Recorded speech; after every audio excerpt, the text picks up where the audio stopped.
While you may not need them all the time, revisions can be very useful if you need to reload an older version of a post or page, or see what you wrote in a previous save. If you don't see the revision box on your edit screen, you will need to turn it on in the screen options.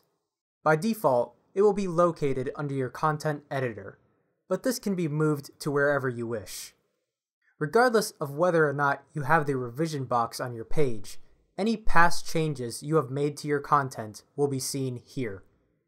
WordPress makes a new revision every time you save a draft, publish, and update currently published content, as well as periodical autosaves.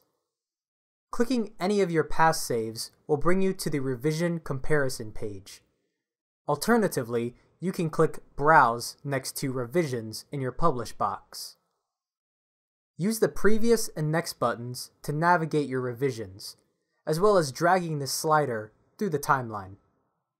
In the main window, you can see the changes that have been made to your content, where the items highlighted in red are the before, and the ones highlighted in green are the after.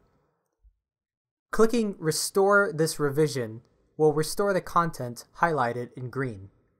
By default, this only compares consecutive revisions. If you wish to, say, compare your current save with a save that is further back, check the box next to Compare Any Two Revisions. This will split your slider, allowing you to compare any two revisions on the timeline. In order to restore the older version, you will need to move the slider on the right to the position of the one on the left, and click Restore this revision. This will take you back to the edit page where you can update and publish your content.